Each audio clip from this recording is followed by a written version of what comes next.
Hello everyone. आज की हमारी वीडियो का टॉपिक है विंटर हेडेक्स। तो आज हम इसके बारे में थोड़ी सी बात कर लेते हैं। सर्दियों में सिर में दर्द होने के क्या क्या कारण होते हैं। जैसे ही टेम्परेचर में चेंज आता है, वेदर में चेंज आता है, कोल्ड टेम्परेचर हो जाता है, उसकी वजह से हमारे बहुत सारे चेंजेस आते हैं बॉडी में। हमारी जो ब्लड वेसल्स होती हैं कॉन्स्ट्रिक्ट करती हैं, उसकी वजह से साइनस इश्यूज आते हैं, कंजेशन में इश्यूज आते हैं, हमारा जो बीपी होता है वो फ्लक्चुएट करता है। इसके अलावा जो ड्राई इंडोर एयर होती है, जब हम घर में होते हैं, उससे डिहाइड्रेशन होता है, बैरोमेट्रिक प्रेशर चेंजेस आते हैं, लो सनलाइट होती है, उसकी वजह से हमारी एक्टिविटी में बहुत सारे चेंजेस आ जाते हैं, जिसकी वजह से हमारा वॉकिंग, हमारी जो कंसिस्टेंटली जो और चीज़ें जो हम करते हैं अपनी बॉडी को फिट रखने के लिए, वो हम नहीं कर पाते। हम खाते ज़्यादा हैं, बहुत सारी चीज़ें होती हैं।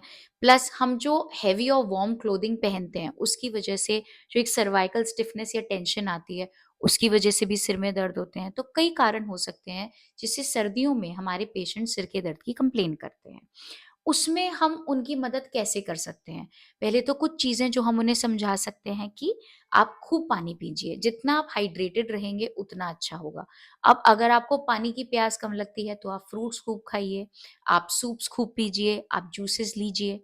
दूसरा, रेगुलर मील टाइम्स, अपने सोने का और खाने का एक पैटर्न सेट करें, इरेगुलरिटी ना लाएं। तीसरा, लाइट वॉकिंग, लाइट एक्सरसाइज ज़रूर रखें, कंसिस्टेंटली रखें। चौथा, अपने हेड को प्रोटेक्ट करें हैट से, स्कार्फ से, जिससे कि एक्सट्रीम कोल्ड ड्राफ्ट से आप बच सकें।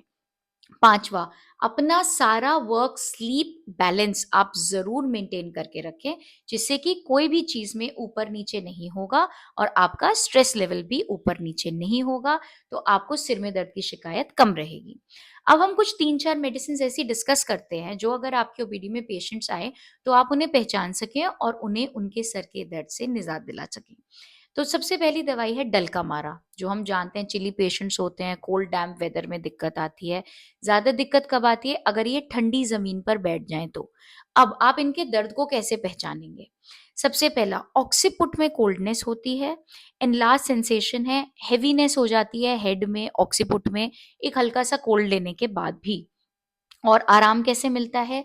इनकी नाक ड्राई हो जाती है, तो अगर कोराइजा फ्लुएंट हो जाए, यानी कि डिस्चार्ज आने लगे नाक से, तो इनके सिर के दर्द में आराम आता है। दूसरा, एकोनाइट, फियरफुल रेस्टलेसनेस, ये हम जानते ही हैं, एक्सपोजर टू ड्राई विंड और कोल्ड एयर से इनको दिक्कत होती है। यहाँ पर आपको क्या ध्यान रखना है कि दो ही चीजें मिलेंगी जिसमें सिर का दर्द आएगा, या तो फ्राइट के बाद या एक्सट्रीम एक्सपोजर टू कोल्ड के बाद। यहाँ पर आपको टॉर्मेंटिंग हेडेक्स मिलेंगे ऑक्सीपुट और फोरहेड में। ये हमें यंग गर्ल्स में भी देखने को मिल सकते हैं, और ऐसी सेंसेशन आती है कि अंदर कुछ बॉयल हो रहा है। तीसरा, हम बात करते हैं बेलाडोना की। राइट साइड में एग्रेवेशन है, हेमिक्रेनिया हमें इन पेशेंट्स में मिलेगा, न्यूरैल्जिक पेन्स मिलेंगे। यहाँ पर ड्राफ्ट कोल्ड के बाद इनको दिक्कत होती है। अगर ये ठंडी हवा लगने के बाद ओवर हीट कर लें अपने आप को, तो उसकी वजह से जो सिर में दर्द होता है वो बेलेडोना में होता है।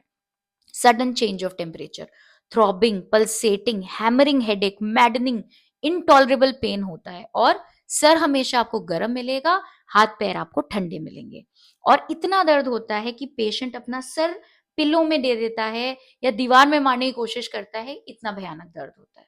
चौथा, कैलकेरिया का, कोल्ड वेट वेदर में इनको सिर में दर्द होता है, मोस्टली फोरहेड में और आईज तक जाता है। अगर हम किसी भी चीज पर बहुत ध्यान से देखने की कोशिश करते हैं तो ये सिर का दर्द बढ़ जाता है। मेंटल लेबर से इनको आराम आता है, मेंटल एक्सर्शन से इनको आराम आता है, और आंख बंद करने से इनको आराम आता है, और हल्का हल्का रब करने से आराम आता है। तो आई होप ये वीडियो आपके लिए यूजफुल रहेगी अपनी ओपीडी में। Thank you and take care.